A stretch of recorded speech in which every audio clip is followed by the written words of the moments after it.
Forgive me for what I'm about to do. Ooh!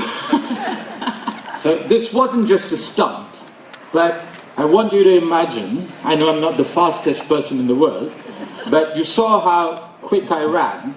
Now imagine if one of my legs was in plaster. How would my maximum speed fall? This is a good sort of starting point for discussing the state of the world with respect to gender equality. We basically have a world in which half of the workforce is not allowed to run at the speed they can. It's essentially half of the workforce that is going around with a plaster, and in some cases worse, if you remember the slave chains that we had, slave chains around their leg. And then we continuously keep asking, sometimes to those very same women, why aren't you running faster? Why aren't you doing this? Why are you not in the C-suites of organizations? Why are you not the CEO of boards? Why are you not the Prime Minister? It's just a completely loaded question. So, with this rather dramatic start, let me put some numbers in front of you. So what we have today is a world economy that's potentially at the cusp of another slowdown, recession, not least because of our great gender champion-in-chief, President Trump in the United States, and his gratuitous trade wars. And given that we are already coming into this after 10 years of below potential growth, after 10 years post the financial crisis of a situation where the average median workers' wages have stagnated, and the frustration with the slowing economic growth, with the potential shrinking economic pie, with the first time in a living generation, actually more than that, in post-World War II history, a situation where we think, and not without good reason, that our children may actually have a worse future than we do, even before you take climate change and Greta's message into account, right? No wonder you see the kind of populist backlash. Now, I know it's limited time in 15 minutes to draw the grand connection between populism, slowing economic growth, climate change, Greta, and a potential recession. But the fact of the matter is that it is very deeply connected. And it is simply connected because not everybody in the world today, more than half of the world in fact, are simply not given the opportunities that they deserve, that they need, that the world economy needs to be able to prosper. So, with this starting point, let's look at some numbers. If you look at global growth in the past few decades, it's been driven by two main factors. The first has been an actual increase in the number of workers, right? An actual increase in the number of workers has accounted for half of global growth that we have seen since the World War II.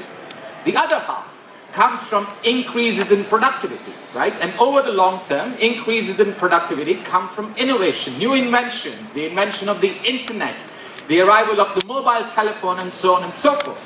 So these have been, it's mathematically proven, the two big main drivers of growth, nothing else, right? Now, the fact that as of today, despite the fact that women are more than half of the world's population in a number of countries and close to half across the world, that they have a participation rate in the workforce that is 27% lower. In India, the land of my birth, the great promising country of the future, and Sanjam is here on the stage to represent India, the female participation rate is only 25%. And one would think that as the economy progresses, and India has been the fastest emerging economy growing in the world, contributing substantially to the growth. Everybody talks about India shining. Prime Minister Modi, I know he tries to be presidential, was elected with an increased majority. But in the past 15 years, the actual participation in female workforce in India has fallen by 10%, from about a third of the population, from about a third of women to about a quarter. And this is even before you start taking into account the fact that in the UK, 86% of austerity cuts fell on women. 86%, right? There is no such thing as gender-neutral economic policy. The reality is that in these past years, rich white men in the UK got richer, poor women, younger women, often from migrant backgrounds, got poorer. This is the reality of the country of my nationality. In the United States, I believe you've been following the news about a reversal of what we in this country take for granted despite the political rhetoric, which is women's reproductive rights. There's been an actual active reversal in the United States, which is probably going to end up in the Supreme Court, and we don't know how it will end up. So, not only is it so terrible that we have a position in the world where so many of the world's citizens are not given an equal opportunity, but in many cases, particularly even from countries where we expect better, right? I mean, we expect better from India, the world's largest democracy, where the goddess of wealth is Lakshmi, a female mother goddess. We expect better from the United Kingdom, right? I mean, when I moved to the UK, it was cool Britannia. I know it's not that anymore, we are the butt end of jokes. And we definitely, at least post-Obama, when we really should have had a President Clinton in the world, we expect better of the United States. So even in the countries where we had assumed that progress was irreversible, it is actually starting to reverse. Now, the truth is, going back to what I said about global economic growth, and the starting point here is, I assume most people in the world want a more prosperous world, want a world where GDP is bigger and higher.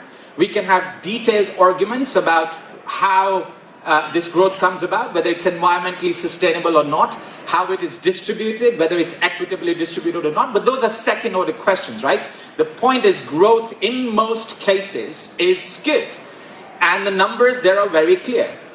Imagine a world where there was gender parity, where there was equal participation and equal treatment of women and men.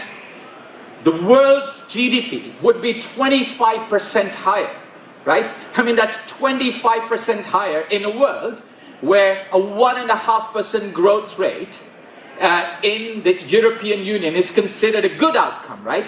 I mean, imagine how many.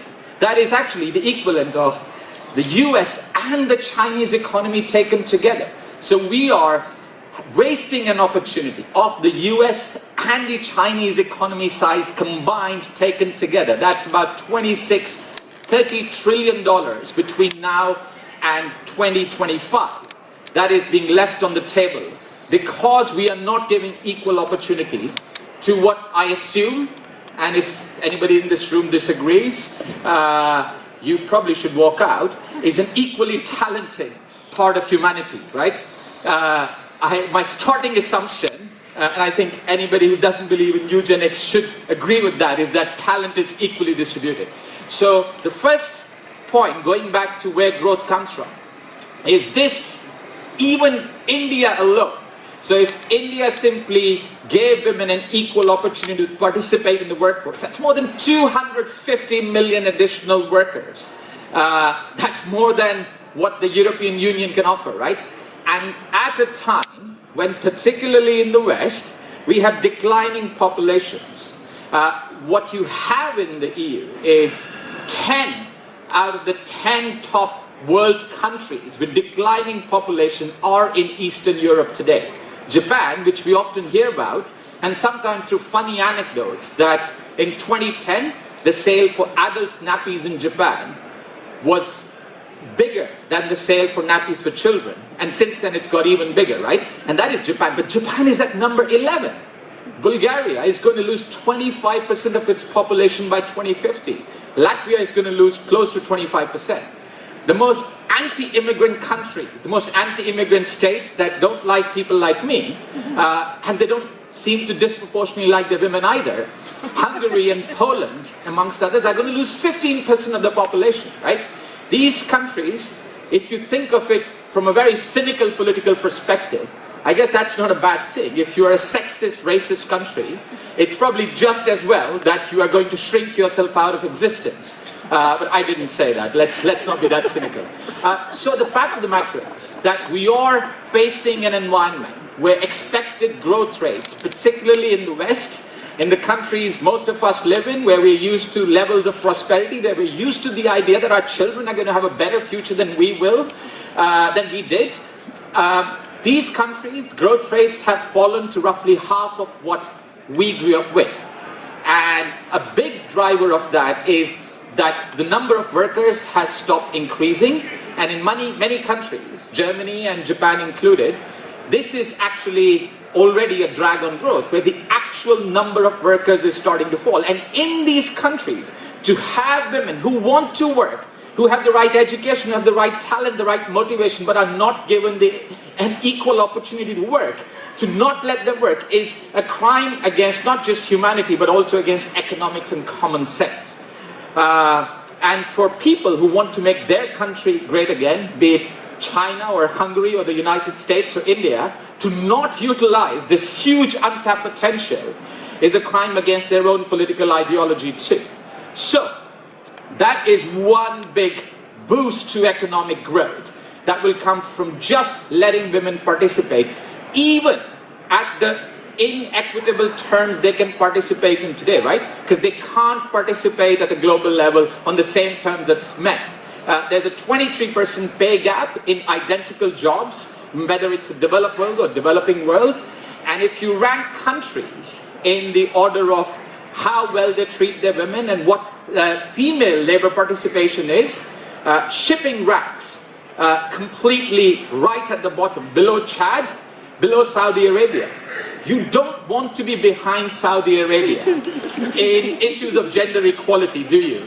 And yet, when Saudi Arabia allows women and has a higher workforce participation than the shipping industry, where only 2% of the workers are women, clearly you have a very, very long way to go. Sorry, I wasn't meant to name and shame, but I just thought I'd throw some numbers out there. So, going back to my original idea of where growth comes from. So the untapped potential of letting women participate in the job market is the biggest underutilized economic potential there is today. It's bigger than if you're an alchemist and you learn how to convert copper into gold. It's bigger than if you found the cure for cancer. It's bigger than if you were able to go to Mars. It's bigger than if you found the source of cheap, clean energy for free. Imagine the size of this untapped economic potential, right? Now, let's go to second order issues. So as of today, even when women are allowed to participate in the workforce, including in this country, Norway, where we pride ourselves on gender equality, it is not on the same terms, right? There is a huge amount of additional hoops you have to jump through. On average in the world, one childbirth is equal to 7% loss of income. Across the world, particularly even in industries that we think about are relatively progressive on at least some issues like technology, etc. If you look at the advertisement of Apple and Google, around half of the people represented in the advertisements are female or ethnic minorities. In reality, less than 10% of the workforce is, and in the case of Google, I think 1% of the workforce is black. You would not know that from advertisements, right? So you are not the only bad industry here, but I just wanted to emphasize that you do rank right at the bottom, perhaps even worse than the armed forces of the world, which are not known for their progressive approach to gender. So what you have is the terms of participation. Now there again, going back to the two big drivers of economic growth. One was the actual number of workers, and the second was how productive they are, right? And there, essentially, you're letting women into the workforce, but with one hand tied behind their back. Assuming talent is distributed equally, you are not allowing half of the world's workforce to come up with new ideas, new inventions, the cures for cancer, the cure for climate change, and letting them participate on equal terms will also increase productivity. Not only would it make existing workers more productivity, it would push the frontier further. What we think today is the most advanced technology. We will think differently tomorrow if there were gender equality. And this is even before the basic idea that workforces where men and women are participating equally are on average happier, lower absenteeism, lower turnover, and in every possible way deliver better results, including, according to the World Bank, an average of 1.7% higher returns on capital. That is the difference in 10 years between increasing your capital 2.5 times and 3 times. Just think of these 4 levels even before the idea that gender equality in itself is an end desirable good goal, whether it delivers economic growth or not. But even if you're cynical enough not to believe in that idea, do it for economic growth. Let's get gender equality, and let's start with the shipping industry. You have a lot of catching up to do. Thank you.